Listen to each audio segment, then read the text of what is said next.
Mobil MBG tabrak siswa SD yang sedang berbaris, nerobos masuk ke lapangan upacara.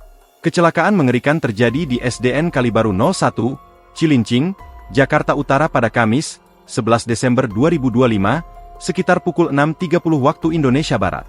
Sebuah mobil blind van pengangkut makanan milik MBG tiba-tiba hilang kendali dan menerobos masuk ke lapangan upacara. Mobil itu menabrak siswa-siswi yang sedang berbaris. Peristiwa itu viral di media sosial. Menurut informasi awal, mobil diduga hilang kendali setelah pengemudi salah menginjak pedal.